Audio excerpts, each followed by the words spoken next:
Bonsoir et bienvenue dans Un film, un after. Vous venez de regarder Conversation secrète de Francis Ford Coppola et on espère que ça vous a plu. Avec moi en plateau ce soir, une équipe de choc, Antoine. Bonjour. Julie dans la boîte tout là-haut. Oui, bonjour. Et vous êtes sur écoute.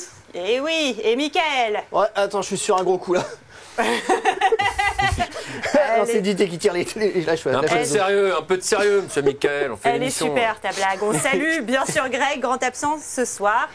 Et on va tout de suite en apprendre un peu plus sur Conversation secrète. Mais avant ça, je me tourne vers toi. Antoine, c'était ton choix. Es-tu convaincu ? Alors, bon, c'est difficile de dire qu'on n'est pas convaincu quand un film a eu la Palme d'Or. Sinon, on se met à dos pas mal de gens. Bon. Très certainement, surtout quand c'est la Paramount Channel, on doit représenter certains. J'ai trouvé ça un peu long. Je trouve que le film a énormément de très bons points. Gene Hackman est incroyable. Son personnage, moi, tout ce qui est la mélancolie de ce perso, j'étais moins dedans. Cette espèce de relation qu'il a avec cette femme, le côté onirique avec le rêve et tout, ça m'a pas trop touché. En revanche, toute l'intrigue autour de ce couple, de cette bande qui l'écoute, qui réécoute, et ce twist final qui marche très très bien. Et c'est rare de voir des vieux films où les twists fonctionnent, puisque généralement tous les trucs ont été saucés, ressaucés, et souvent on devine les trucs avant. Celui-là, je l'ai... L'arrivée d'un train au gare de la Ciotat, C'est vrai le twist il marche. C'est vrai que moi je me dis c'est pas possible qu'il arrive à la gare. Jamais il y Qu'il arrivera. arrive à l'heure, c'est pas possible. Et donc vraiment en demi-teinte, c'est-à-dire que je vois le côté chef-d'œuvre, ça marche, j'adore le décor, j'adore l'ambiance. J'aime les personnages, j'aime la manière dont c'est filmé, etc. Mais je trouve qu'il y a tout un angle du film sur le spleen de ce héros et tout, auquel j'adhère moins. J'aurais préféré rester uniquement dans le gadget. Très bien, Et- merci. Tu aimes bien les gadgets. Tu toi, aimes hein. ça, les J'aime gadgets. ça. Moi, je faisais de la soudure en Tu troisième. aimes Inspecteur Gadget ? Oui. Mais vas-y, fais des blagues, ça va. C'est Fais des blagues, fais Eh des oui, blagues. je me décourage, je fais des blagues. Mickaël, une scène marquante qui t'a plu, qui t'a fait rigoler. Ouais, bon, faire rigoler. Ouais, c'est dur dans ce Oui, film. dans ce film, bon. C'est la scène, moi je prends la scène de l'hôtel. Bon, déjà, il est témoin du meurtre. Pas première chose qu'il fait, premier réflexe, hop, il se met les pieds à feu, le gars. La télé. C'est bien, tiens, je vais voir un mec se faire égorger, je vais me mettre tranquillement l'épisode des pierres à feu. Et après, il y a toute cette scène où il rentre dans la chambre d'à côté, et en fait, tout est propre, il n'y a aucune trace de meurtre, et d'un seul coup, les toilettes se mettent à déborder de sang. Et en fait, cette scène, elle est hyper importante parce que ça switch un peu dans nos petits cerveaux, et on se dit, en fait, est-ce qu'il n'est pas, depuis le début, dans un délire paranoïaque, Complètement. et qui va se confirmer à la fin, où il va retourner son appartement pour trouver un mouchard qui visiblement n'existe pas puisqu'il démonte tout et il a rien, et on se demande si il invente pas tout ça, quoi. Moi, je trouve ça très intéressant parce qu'en fait, tu te poses vraiment la question, est-ce que tout ça est dans sa tête ou pas ? Enfin, parce que même à la fin, si le twist marche bien, est-ce qu'on est sûr que c'est arrivé ou pas ? On ne le saura jamais. On ne le saura jamais. Julie, ta scène, s'il te plaît. Moi aussi, j'aurais bien voulu prendre la scène du dégât des eaux, mais non, j'ai choisi autre chose. Non, moi, j'ai choisi surtout une scène où il est dans une cabine téléphonique au début, mais je l'ai vraiment choisi pour le plan et la composition du plan. Je ne sais pas si vous vous en souvenez, il y a des reflets de néon qui viennent se projeter dans la cabine où il est au téléphone. Le plan, il est magnifique. C'est très, très beau. Merci, Julie. Mais je reviens juste sur cette éventuelle question paranoïa, enfin en gros Ouais. complot paranoïa, où est-ce qu'il a vraiment trouvé. Le film répond quand même à moitié parce que la coïncidence de l'accident de voiture est vraiment très fortuite Oui, par oui, rapport c'est à vrai. sa folie. Et moi j'aurais tendance quand même à valider la thèse Et- Du réalisme. Du réalisme. Et il reçoit le coup de fil à la fin, a priori, qui confirme qu'il y a quelque chose de louche. Oui, Également. Antoine, est-ce que tu as une scène que tu veux nous partager ? J'avais une scène, moi c'est cette dernière scène justement, enfin dans les dernières scènes, le flottement, quand il arrive dans les bureaux et qui découvre dans cette grande berline, enfin limousine d'ailleurs, Mercedes, la fille Ouais. en question, donc lui il pensait que c'était le meurtre et il la croise, et là, comme le spectateur comme lui, il va y avoir une sorte de flottement où on va se Je ne dire... comprends pas trop. Mince, qu'est-ce qui se passe ? Je comprends pas bien. Et après, ça va un peu se dessiner. On va croiser Harrison Ford dans le lobby, faire un jeu de regard, etc. Et en fait, on va commencer à comprendre en même temps que lui. Et ça, c'est quand même vraiment bien fait d'envoyer ça sans claquer des espèces de flashbacks en sépia avec des flashs, ce qu'on va faire beaucoup dans les années 90. Moi, je prends la défense de la théorie de la folie ou de la paranoïa, parce que le mec est quand même espion. c'est sa spécialité. Déjà, il y a quelqu'un qui rentre tranquille chez lui apporter une bouteille de vin au début du film. Ensuite, il se fait avoir par le stylo de son collègue. Et à la fin, apparemment, on planque un micro chez lui. Ça fait quand même beaucoup pour un professionnel. Ça devait être un amateur. C'est un amateur. Nous, ici, nous n'avons que des professionnels. Ah, exactement. Alors écoutez, je ne savais pas que c'était une émission de débat. Mon agent ne m'avait pas prévenu. Je n'aimerais pas être d'accord avec Écoutez, vous. si vous refusez le débat, refusez le débat. S'il Monsieur vous plaît. Benedetto, le col blanc.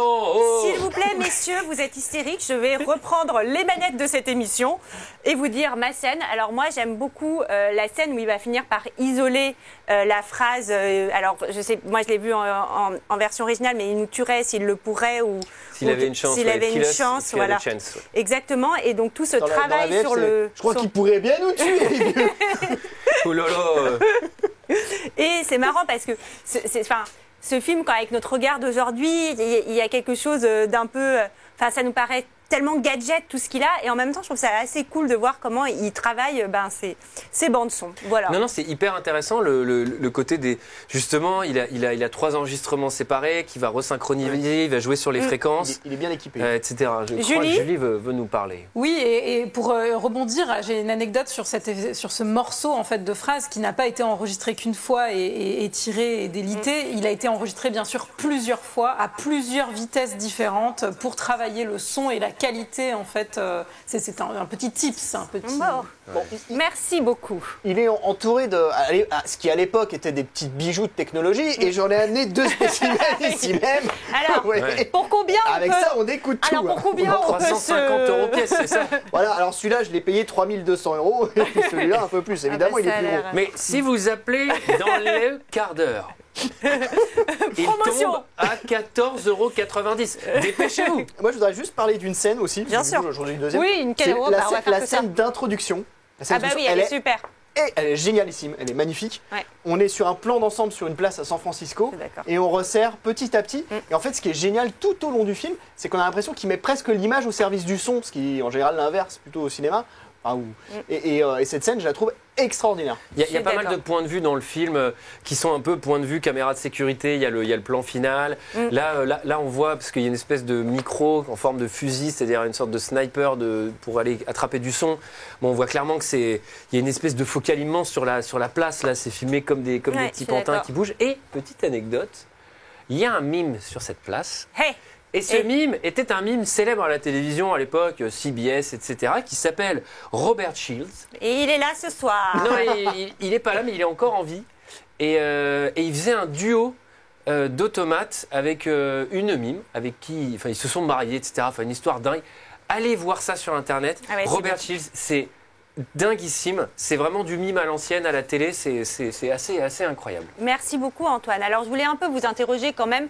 Ce film donc réalisé par Coppola, il est réalisé entre 2 autres films de Coppola assez Sont un peu connus. connus. Ouais, c'est un peu Lesquels connu. Tu peux me dire En fait, il est réalisé pile entre les 2 parrains. Ouais. On rappelle un petit peu, hein, Coppola, il se retrouve un peu sur la paille après avoir produit le premier film de George Lucas, qui s'appelle THX 1138. J'ai pas la mémoire des chiffres.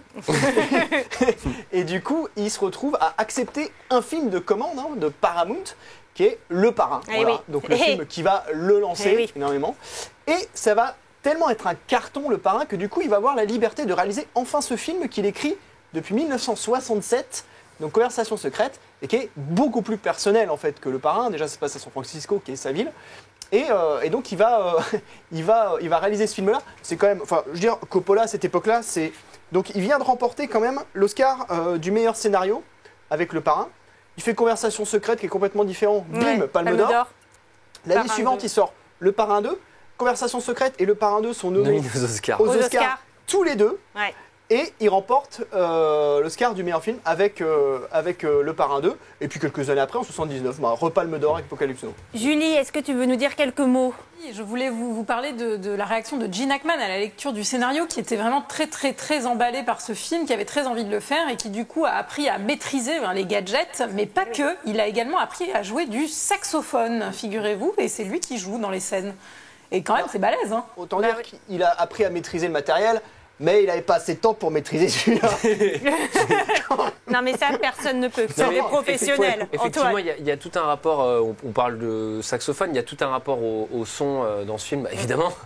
Mais au-delà de ça, effectivement, il y a tout un truc avec lui qui joue du saxophone. C'est vraiment des très belles scènes. Il y a une bande-son qui est quand même assez jazz, hein, même, Extraordinaire. Même très jazz, extraordinaire, hein, de ces époques-là. Et oui. Et je m'arrête là. Tu t'arrêtes là, C'est très fini. bien. Antoine, Je fais une voix tout. rigolote parce que Je j'ai voulais plus pas rien à tout. dire. Alors, dans ce film aussi apparaît un acteur qui à l'époque n'est pas connu. Ah oui. Il est tout jeune, c'est le jeune Harrison Ford. Mais Ouais. bon, Harrison voilà, Ford. forcément, ça, on retient quand même. Et il jouera que 3 ans plus tard hein, dans Star Wars, en Ouais. 77. Il est balu, hein. Qui l'amènera à la il est drôlement notoriété. balu. Drôlement balu, le gamin. Ah non, Non, il est faut costaud. savoir hein. quand même qu'à l'époque, Harrison Ford était charpentier. Il était charpentier, C'est vrai. il essayait de percer en cinéma, il n'y arrivait pas, donc il embrassait une carrière de charpentier, et c'est sa carrière de charpentier qui va le faire rentrer en cinéma, parce que figurez-vous qu'il va faire quelques travaux chez un certain George Lucas, qui va l'embaucher sur son premier film, American Graffiti. Bon, il va avoir un petit rôle, il va toucher $600. Bon, Ouais, pas de quoi le faire changer de métier. Il continue comme charpentier. Et Lucas va l'envoyer chez un de ses potes qui s'appelle Coppola pour des travaux également. Et Coppola va l'embaucher sur Conversation secrète. Donc voilà. C'est quand même en fait, plutôt c'est bien le joué. premier rôle qui va vraiment le lancer. Alors, le rôle qui va vraiment faire de lui une star, c'est évidemment Yann Solo dans Star Wars. plutôt Mais Yann Conversation secrète, c'est. Parce qu'il a quand même un petit rôle et il fait pas grand-chose non plus entre les deux. Julie, tu voulais nous dire quelque chose. Oui, il fait pas grand-chose, mais il a quand même un visage et une présence Ah à bah. l'écran qui marque. Mais je trouve qu'il a un visage très poupon, en fait, même s'il est très balu des épaules, comme vous dites. Et, non, je voulais surtout vous parler aussi de la photographie du film, en l'occurrence, parce que ça a commencé avec un premier directeur photo qui s'appelait Haskell Wexler, mais ça s'est pas très bien passé parce qu'il avait une approche très romantique du film, enfin qui n'était pas du tout dans le réalisme et un peu la crasse qu'attendait Coppola aussi pour ce film, qui est un peu moi que je trouve un peu cracra, qui me fait un peu penser à Taxi Driver quelques années plus tard. Enfin, il y a un truc de perso solitaire et tout ça, même si là c'est à San Francisco. Et il a été remplacé par le directeur photo de Grease, qui s'appelle Bill Butler, mais qui était aussi le directeur photo des Dents de la Mer, de Rocky 2, 3, 4, de Flipper, le dauphin, et de Hot Shot. Et aussi de Vol au-dessus d'un nid de coucou de Milos Forman. Et d'ailleurs, moi, D'autres noms je reviens juste. Non, mais vous savez qui d'autre commence charpentier et qui fait une carrière incroyable? Jésus. Jésus. Non, Oui, ça aurait été dommage de ne pas revenir dessus. Je voudrais juste revenir sur un truc. Parce qu'en fait, tout à l'heure, j'ai eu un trou de mémoire. Je m'en excuse sur la arrive. musique. Ben voilà, c'est quand on vieillit. Il y a des trucs Ça qui arrive cassent à dans le tout le cerveau. Non, la bande-son, c'est David Shire. Et une bande-son instrument unique, le piano, qui m'a un peu rappelé La soupe aux choux. la soupe aux choux. Non, ben voilà, j'ai un autre trou de mémoire, évidemment. Alors, la bande-son, elle est extraordinaire. Enfin, moi, je la trouve hyper bien. Elle revient comme un leitmotiv. Voilà, c'est le même thème qui revient tout au long du film. Non, mais ce film-là d'arnaque, là, avec du ragtime. Je suis désolée, Antoine. Là, tu vas Avec faire Paul un blanc dans Newman. l'émission. Julie, tu l'as? Non, elle l'a pas non plus. De quoi? Ah, bah, elle vous a plus. Pardon? Je vous entends pas. Non, Vous mais êtes sur écoute, hein. En tout cas, la musique. C'est quel film, ça? C'est l'arrivée d'un train en gardation. Bon, bah, en tout cas, pour parler de gens qu'on connaît et qu'on a déjà croisés à la Paramount, moi j'ai une petite colle. Qui va monter ce film, c'est Walter Murch. Et il a déjà monté un film qu'on a fait ensemble récemment. Qui a la réponse autour de cette table? Et je vous vois essayer de fouiller dans vos petites notes. Vous ne l'avez pas, c'est le patient anglais. Et oui. C'est le monteur du patient anglais. Peut-être qu'on peut revenir un peu sur ce personnage justement dont tu nous parlais. Est-ce que Non, je peux vas-y. juste Mickaël. revenir un petit peu sur le casting, parce qu'en dehors d'Harrison Ford et de Gene Hackman, il y a John Cazale aussi. John Cazale qui travaille avec Coppola sur Les Deux Parrains, qui fait le rôle de Fredo, le frangin un petit peu benet. Et John Cazale, il est mort prématurément, à 43 ans.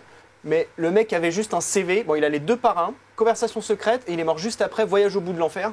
Il a eu le temps de faire que des bons films. Il a eu le temps de faire que des bons films. Et Non, mais tu c'est sais vrai, que c'est c'est hyper que dommage, lui, vraiment, il avait jamais faim. Hein. Toujours un casse-dalle sous la main. Bon, allez. Il y a Robert Duval également qui joue l'autre frère de Corleone, le frère irlandais, qui Tout à fait. fait le directeur dans Conversation secrète. Vas-y, Ça. Antoine. Non, alors tu allais parler du Oui, personnage de Harry Cole. Évidemment, il y a quand même tout un truc de ce film autour des gadgets, de l'écoute, etc., de la paranoïa. Et il y a aussi un peu la mélancolie d'un homme seul. On voit quand même ce personnage, effectivement, on se pose la question, est-ce qu'il ne serait pas en train de sombrer dans une forme de folie. Il y a un rêve à un moment, il y a une espèce de relation qui s'effrite. Ce qui est intéressant, c'est que Coppola, il aime bien, là, dans tous ses films, finalement, il représente des hommes qui sont souvent assez solitaires, je trouve, que ce soit dans Le Parrain, ici, Apocalypse Now. Julie, tu voulais rajouter peut-être quelque chose? Oui, en fait, il y avait une autre scène que je trouvais intéressante, justement, sur aussi la solitude du personnage. C'est la scène du salon, que j'ai adoré. Le salon, un peu, où il y a toutes les machines, tous les gadgets qui sont exposés et donc qui s'approchent à chaque fois de chaque stand. Et le fait qu'il erre complètement seul au milieu de tous ces gens et au milieu de tous ces objets, je trouve que les plans, ils sont déjà super. Et il y a tout un truc tout le monde est un peu fasciné parce qu'il est un peu connu quand même dans le game de l'écoute. Il y a même un mec qui veut lui faire tenir son sponsor et tout ça. Et je trouve que toute cette partie, elle est vraiment hyper intéressante. Enfin, c'est un peu la foire du trône. Enfin, c'est la foire, quoi. Tu vois, pas la foire du trône, mais La foire du mais trône. C'est le salon de l'automobile, des machines qui permettent d'écouter, tout simplement. Voilà, et on trouve ce genre de Oui, spécimen, bien sûr. évidemment. Ouais. Michael, tu y seras cette année, d'ailleurs. Exactement, je vais Porte de présenter mes Versailles. objets. Non, mais peut-être, pour avancer un peu, ce film, il est inspiré d'un autre film, en fait. Est-ce que vous pouvez me donner la réponse à cette question? Alors Ouais, oui, il s'inspire de Blood d'Antonioni, qui est sorti Exactement. en 1966. Palme d'Or également en 1967. Et ça a beaucoup influencé beaucoup de réalisateurs, d'ailleurs, pas que Coppola, parce qu'il va être réadapté par Brian De Palma plus tard. Ouais. Et, Blow Up, c'est différent, c'est pas le son. si. Alors, Blow Out, non, c'est Non, un mais c'est- photographe. voilà. Ouais, Il c'est ça. photographie une scène et qui se rend compte qu'il a photographié un Exactement. meurtre. Et Blow Up de Brian De Palma, c'est justement un ingé son Ouais. qui prend des sons et qui résout une affaire de meurtre via ses bandes. Donc Blow Up, limite, est presque plus influencé par Conversation secrète, je trouve. En fait, c'est ça qui est intéressant, c'est qu'il fait un peu le mix des deux films les de Palma. deux se répondent un peu, ouais. Ouais. Julie. Non, je précise juste que c'est Blow Up sur la photo Oui. d'Antonioni Ah oui, et Blow Out de De Oui, pardon. Palma qui Ouais, du coup c'est ça. est sur le son et qui est Mais- vraiment un mix de Conversation secrète et de Blow Up. Mais moi je suis beaucoup plus fan de Blow Out que de Conversation secrète. Je trouve que c'est Pour le beaucoup coup, plus Michael prononce les intime. deux blur. Oui. Ça nous On peut pas permet, se tromper. Oui, ça c'est blur. ça nous permet finalement de dire tout et n'importe quoi sans que ça se voit. Julie, tu voulais rajouter quelque chose? Non mais je vous disais qu'en tout cas sur mes bandes, j'ai beau les réécouter, Michael, je ne dissocie pas Blow Out de Blow Up quand tu parles. Attends, je vais te prêter mes Oui, instruments. c'est que t'as pas les oreillettes. Alors, j'entends pas. Il y a quand même un lien important à faire entre l'époque et le film. Le film sort en 74, en 72 c'est le scandale des écoutes De Watergate. du Watergate. Et on est aussi dans un gros climat. Sur la 70, on est quand même encore en plein milieu de la guerre froide. Il y a tous ces trucs de technologie, des ambassades sur écoute, des gens sur écoute, etc. Toute cette paranoïa existe. Et effectivement, le film n'a pas du tout de penchant politique. Non. C'est-à-dire Non. que voilà, c'est pas un crime, c'est une commande, mais on se rend compte que c'est passionnel. Donc il a vraiment une manière de se c'est pas- détourner complètement C'est pas une affaire d'État pour des le vrais coup. enjeux d'État, mais il va utiliser tous les codes de la guerre froide, dans le fond, enfin en tout cas de l'espionnage. Effectivement, de ce en fait, moment-là. le film va presque bénéficier de l'affaire du Watergate, quoi. Justement, les écoutes de Nixon à l'époque. Mais il a été écrit bien avant, parce qu'il commence l'écriture de ce film en 67, justement au moment de la Palme d'Or de Blow Up. Et effectivement. Après, ça a été retravaillé au moment des écoutes de Nixon, parce qu'avant le scénario c'était grosso modo une course de chevaux. Hein, donc, Alors, notre émission touche presque à sa fin, mais peut-être qu'on peut donner un ou deux films qui ont été inspirés finalement également de Conversations secrètes. Donc, on a parlé de Blow Out de Brian De Palma. Julie. On a aussi Ennemi d'État de Tony Scott, que moi j'aime beaucoup.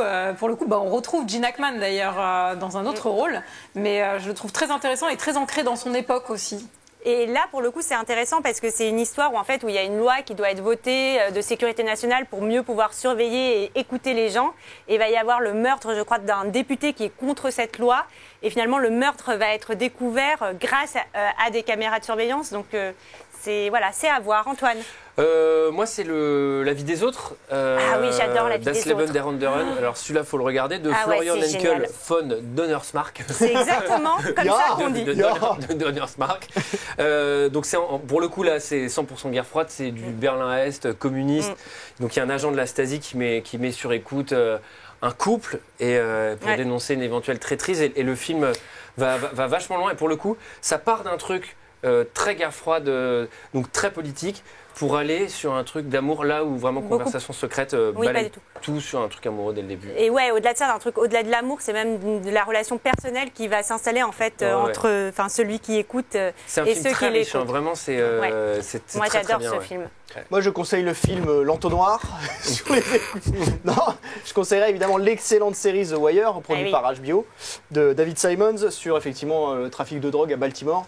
C'est immanquable. Je suis tout à fait d'accord. Julie, 20 secondes tu as. Ouais, une mini anecdote, c'est que en fait, c'est le film de Coppola de sa propre filmographie qu'il préfère, et c'est également le film de Gene Hackman dans sa propre filmographie à lui qu'il préfère. Donc c'est quand même un truc qui a mis tout le monde d'accord, quoi. Eh bien écoutez, c'est magnifique et on va voir si ce film nous a mis d'accord puisque c'est le moment de mettre un avis chiffré à vos petites fiches imprimées.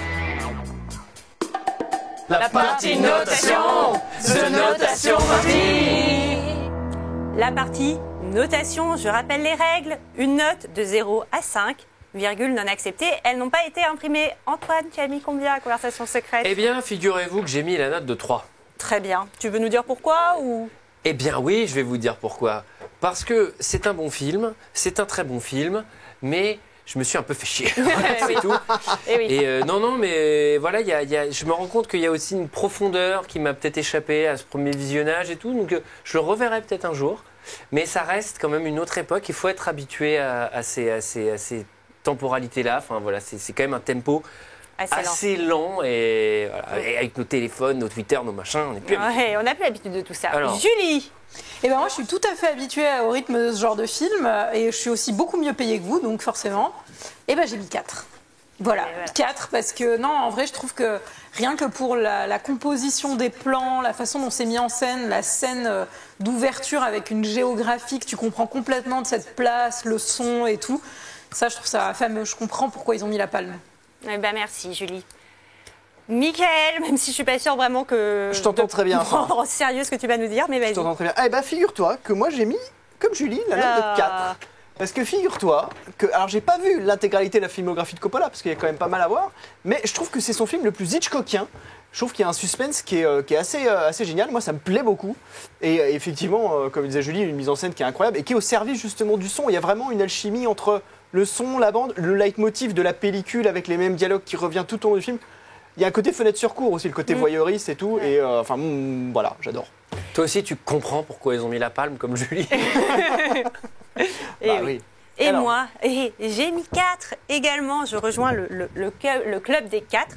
Je trouve que certes, c'est un peu lent, ça a peut-être un peu vieilli par certains côtés.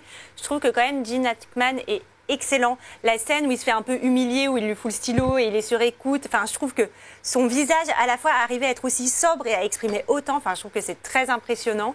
Et puis, comme on disait, enfin, on s'attend pas du tout au twist final. Il est hyper bien amené, il est très surprenant. Moi, j'ai eu vraiment un peu un coup au cœur quand j'ai compris. Et voilà, c'est très bien, Antoine. Plot twist. Tu vas mettre 4 aussi. Et je mets la note de 4. Vous m'avez convaincu. Et c'est ça le cinéma. Il faut parler avec les gens, il faut échanger. Et ben ça m'arrange Et parce la que moyenne, elle est plus facile à calculer maintenant pour ça. ça fait une moyenne de 4. Yes, merci beaucoup. On va découvrir la vie des gens d'Internet avec Julie. Eh bien, figurez-vous que les gens d'Internet n'ont pas mis 4. Ils ont mis une note moyenne de 3,6. Ils ont aucun goût. Ah oui, bah non, mais eux, ils n'ont pas compris, je crois, pourquoi on avait mis la palme à ce film. Alors, je commence par un commentaire 2,5 étoiles. Ah oui, c'est intéressant. Pourquoi est-ce que je m'ennuie tant? Le souvenir d'Antonioni, sans doute, mais aussi la personnalité du personnage joué par Gene Hackman qui ne m'intéresse pas du tout. Ok. Un autre commentaire 2,5.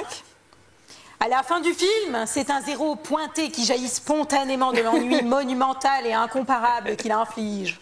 La réputation de chef-d'œuvre qui le précède, portrait par un mélange de vrais amateurs et de snobs pontifiants, n'est pas étrangère à l'intensité du désarroi éprouvé. À la réflexion, on se souvient que la qualité d'une œuvre n'est pas nécessairement liée au plaisir qu'il procure, et on s'y remet. Ici, le décalage est à son maximum, la qualité cinématographique est incontestable, et le scénario, quoique inhumainement squelettique, de conception ingénieuse. Il ne reste plus qu'à admettre que dans son genre, le film n'est pas mauvais et à rappeler de ses voeux la mise en place d'un code qui permettrait de repérer à l'avance les œuvres réservées exclusivement aux professionnels du cinéma. Eh oui, eh oui, Critique de Parisien, ça. Il Et peut un on roman. finit par un avis 5 étoiles. En tant que fanatique de hi-fi, de jazz, d'enregistrement de qualité, de casque hi-fi, de micros et de gadgets électroniques et de films d'espionnage, je ne peux qu'adorer ce film superbement joué et façonné durant l'âge d'or du cinéma américain, faisant partie intégrante des chefs-d'œuvre de cette époque bénie. Ma critique n'est donc pas forcément objective, mais le pire, c'est qu'elle me paraît juste. Rire entre parenthèses. Lol. Eh bien, voilà qui met fin à cette émission et à ce bon moment passé tous ensemble. Avant de rendre l'antenne, nous devons répondre à nos 3 questions du début. Quel film des années 60 a inspiré Coppola pour Conversation secrète ? On l'a vu, on l'a dit bien sûr, il s'agit de Blow Blow, blow. Up, Blow Up, sorti en Pourtant, c'est le 1960. dernier mot qu'on aura dit pour la Paramount. Bon. Sorti en 66 d'Antonioni. Gene Hackman est-il convaincant dans son rôle d'expert de la filature ? Eh oui, entre mélancolie, solitude et dilemme moral, il livre une prestation assez époustouflante. Et enfin, les amis, grande question, sommes-nous sur écoute ? Eh bien, il vaudrait mieux, puisque si j'ai bien compris, nous sommes censés être dans votre poste de télévision ce soir. Allez, merci à tous, merci Julie, merci Antoine, merci Mickaël, merci à vous de nous avoir suivis. On se retrouve très bientôt pour un autre film. Ciao!